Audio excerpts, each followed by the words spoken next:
নমস্কার, আপনারা দেখছেন আমার ছোট্ট YouTube channel voice of Anirban. সঙ্গে আমি আপনাদের আপনজন অনির্বাণ চৌধুরী।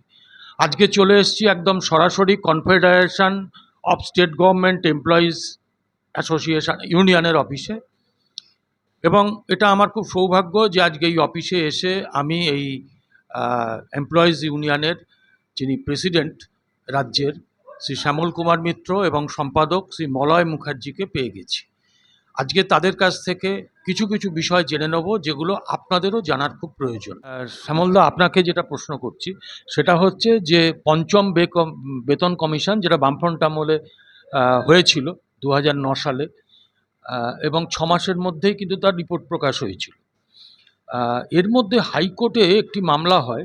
সেই মামলার প্রেক্ষিতে বিচারপতি অমৃতা সিনহা তিনি রাজ্য সরকারকে নির্দেশ দিয়েছেন যে আগামী 1 জুলাইয়ের মধ্যে ওই ষষ্ঠ পে কমিশন, যেটা নাকি ইতিমধ্যেই লাগু হয়ে গেছে বোধহয় 18 সাল থেকে, তার যে রিপোর্ট সেটা প্রকাশ করার জন্য ওয়েবসাইটে। এতদিন কি সেটা প্রকাশিত হয়নি? আর না হয়ে থাকলে আপনার কি মনে হয় কারণটা কি? দেখুন, খুব দুর্ভাগ্যের বিষয়, পশ্চিমবাংলায় একটা পে কমিটি হয়েছে এবং এই সরকার আসার আগে পর্যন্ত 5টা পে কমিশন হয়েছে। প্রত্যেক ক্ষেত্রেই আমরা দেখেছি তৎকালীন সরকার পে কমিটি বা পে কমিশনের রিপোর্টের 2টি করে কপি প্রত্যেকটি সংগঠনকে দিয়েছেন এবং পরবর্তীকালে যদি প্রয়োজন হয় অর্থ দপ্তর থেকে আমরা আরও এই পে কমিশনের রিপোর্টের কপি পেয়েছি। তাই এটা দেওয়ার কারণ হচ্ছে যে পে কমিশনটা হচ্ছে সরকারি কর্মচারীদের, শিক্ষক, শিক্ষাকর্মী, বোর্ড, কর্পোরেশন, তাদের বেতন ভাতা এবং অন্যান্য যে সমস্ত সুযোগ সুবিধে ইত্যাদির সম্পর্কে একটা সুপারিশ। তা সেটা তো কর্মচারীদের জানার কথা। এবং আমরা এই যে 5th পে কমিশন নিয়ে যে মামলা করেছি, সেই মামলাতেও কিন্তু পে কমিশনের অনেকগুলো রিপোর্ট পাওয়ার দরকার হয়েছে, সেগুলো কিন্তু আমরা অর্থ দপ্তর থেকে পেয়েছি। এখন পশ্চিমবাংলায় যেদিন মাননীয় মুখ্যমন্ত্রী ঘোষণা করলেন যে তথাকথিত ষষ্ঠ বেতন কমিশনের রিপোর্ট নাকি তার কাছে জমা পড়েছে এবং সেই অনুসারে তিনি রোপা 2019 চালু করলেন এবং বেতনক্রম ঘোষণা করলেন ইত্যাদি ইত্যাদি। এখন প্রথম প্রশ্ন হচ্ছে যে বেতন কমিশনের রিপোর্টটা প্রথম পেশ করার কথা ছিল কিন্তু রাজ্য বিধানসভায়, অর্থাৎ বিধানসভার কোনো মর্যাদা মাননীয় মুখ্যমন্ত্রী রাখলেন না।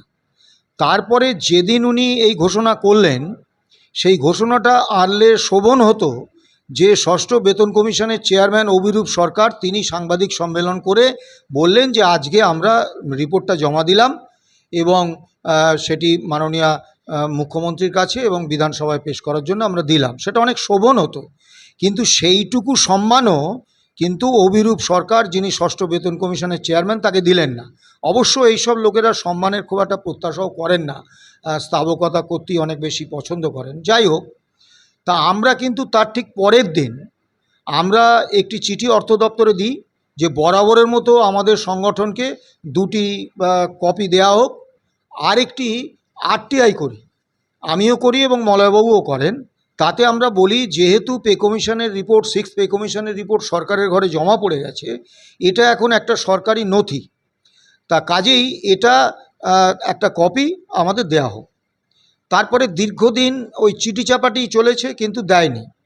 একটা সরকার কতটা নির্লজ্জ হতে পারে যে একটা সাধারণ পে কমিশনের রিপোর্ট, কোনো পারমাণবিক বিস্ফোরণের কথা এখানে লেখা নেই, কোনো ভারত পাক যুদ্ধ বা মার্কিন যুক্তরাষ্ট্রের সঙ্গে সম্পর্কের গোপন কথা লেখা নেই, কর্মচারীদের বেতনক্রম ভাতা কি হবে সেইটা সম্পর্কে বেতন কমিশনের সুপারিশ, একটা সাধারণ বিষয়, সেটুকু উনি কর্মচারীদেরকে দেবেন না, প্রকাশ্যে আনবেন না, কাউকে জানতে দেবেন না।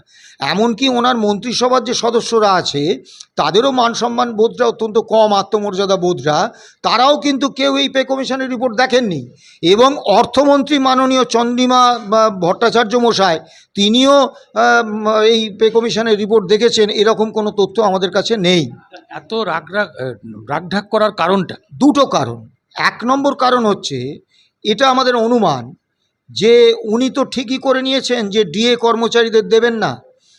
আমাদের অনুমান পে কমিশনের রিপোর্টে কিন্তু আগের পে কমিশনগুলোর মতো all India consumer price index মেনে ডিএ দেওয়ার কথাটা বলা আছে, এটা আমাদের অনুমান, আমরা তো পে কমিশনের রিপোর্ট দেখিনি। দ্বিতীয় যে কারণটা, উনি রাজ্য কর্মীদের ওনার ব্যক্তিগত জমিদারির কৃতদাস বা প্রজা মনে করেন এবং তাদের যে কোনো মানে অধিকার উনি কেড়ে নিতে বড় আনন্দ বোধ করেন। আপনার মনে থাকবে উনি বইমেলাতে একবার গেলেন, একজন সার্জেন্ট তাকে বলছেন আপনাদের চাপকে পিঠে চামড়া তুলে নেওয়া উচিত। তিনি কর্মরত একজন সার্জেন্ট, বিনা অপরাধে বিনা প্ররোচনায় একজন মুখ্যমন্ত্রী বলছেন এইটা টিভিতে তার পরিবার পরিজন, তার বাড়ির লোকজন, প্রতিবেশীরা, তার যে অধস্তন কর্মচারী তারা সবাই দেখছেন। ভাবুন তার সামাজিক সম্মানটা কোথায় যাচ্ছে।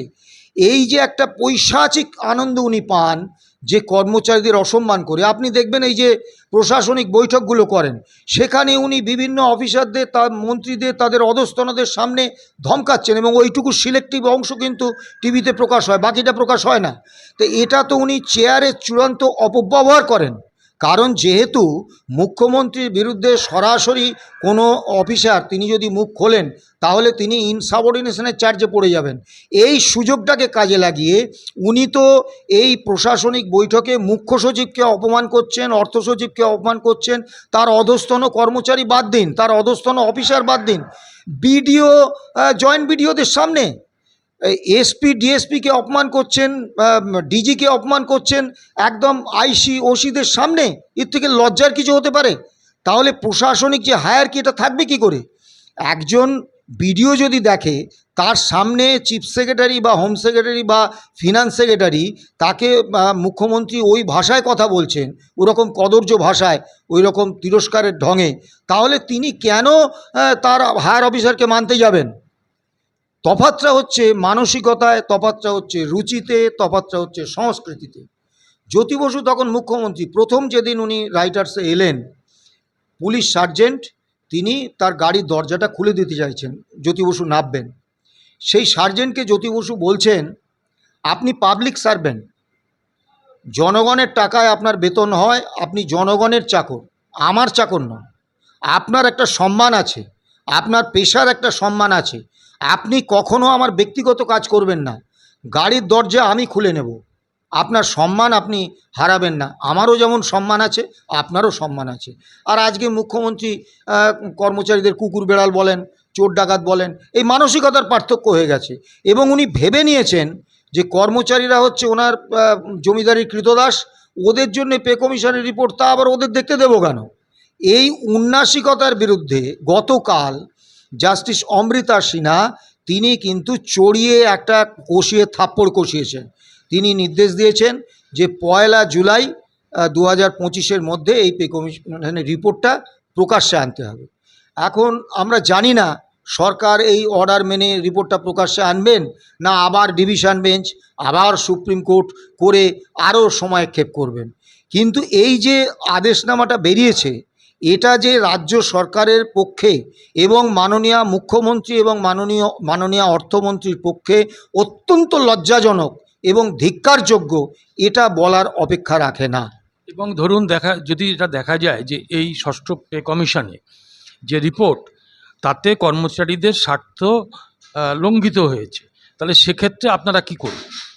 দেখুন, পে কমিশনে কি সুপারিশ করেছেন তো আমরা জানি না, আজ না হোক কাল তো প্রকাশ করতেই হবে। অবশ্যই। এখন এই সুপারিশে তারা কি লিখেছেন সেটাও আমাদের জানা নেই, প্রকাশিত যদি হয় আমরা জানতে পারবো। সেখানে কর্মচারী বিরোধী কিছু থাকলে তার বিরুদ্ধে আমরা আন্দোলন করব। কিন্তু যেহেতু কর্মচারী পে কমিশনের রিপোর্টটা মানা বা না মানা সরকারের অধিকারের মধ্যে পড়ে, তারা মানতেও পারে, নাও মানতে পারে, আংশিক মানতে পারে, তাই এ নিয়ে আইন আদালত হওয়ার কোনো সুযোগ নেই। কিন্তু এই পে কমিশনের নাম করে যে রোপা 2019 তৈরি হয়েছে সেখানে কিন্তু ডিএ বা মহার্ঘ ভাতার কোনো সংস্থান নেই। প্রথম যে পে স্লিপটা বার করেছিলেন এই বেতন কমিশনের রায় কার্যকর হওয়ার পরে সেই পে স্লিপে কিন্তু ডিএ শব্দটা উল্লেখ ছিল না। তখন আমাদের আইনজীবীরা কলকাতা হাইকোর্টে মাননীয় বিচারপতিদের বেঞ্চের কাছে এটা নজরে এনেছিলেন এবং মাননীয় বিচারপতিদের নির্দেশে এই পে স্লিপের মধ্যে আবার ডিএ শব্দটা আসে। তা এখন ডিএ শব্দটা এই 2019-এর রোপাতে নেই, সেক্ষেত্রে আমাদের মামলা করতে হবে রোপা 2019-এ যাতে এআইসিপি মেনে ডিএ দেওয়ার প্রভিশনটা থাকে। কিন্তু সমস্যা হচ্ছে আমরা confederation of state government employees যেহেতু ডিএ নিয়ে একটা মামলা করেছি, আদালতের নিয়মে এই নিয়ে দ্বিতীয় কোনো মামলা আমরা করতে পারি না। আমরা দীর্ঘদিন ধরে বিভিন্ন কর্মচারী সংগঠনের কাছে আবেদন করছি, অনুরোধ করছি যে আপনারা এগিয়ে আসুন, আপনারা এই 2019-এর রোপার বিরুদ্ধে ডিএকে অন্তর্ভুক্তির দাবিতে আপনারা একটা মামলা করুন। তারা এগিয়ে আসছেন না, এটা দুর্ভাগ্যজনক। হয়তো এই করতে করতে দেখা যাবে যে রোপা 2019-কে চ্যালেঞ্জ করার যে সময়সীমা সেটাই হয়তো চলে গেল। তা রোপা 2019 নিয়ে আজ না হোক কাল মামলা হবেই, কারণ এই মামলা যে পঞ্চম বেতন কমিশনের রেসপেক্টে রোপা 9 নিয়ে যে মামলা আমরা করেছি, এর ফল বেরিয়ে তারপর 3 মাস যে সময়সীমা থাকে, এর রায় হয়ে যাওয়ার পরে চূড়ান্ত রায় 3 মাস সময়সীমা থাকে রায়কে চ্যালেঞ্জ করার। সেটি অতিক্রম করে গেলে আমরা নিশ্চয়ই এই রোপা 2019 নিয়ে মামলা করব, যদি ততদিন মামলা করার সুযোগ থাকে। ধন্যবাদ।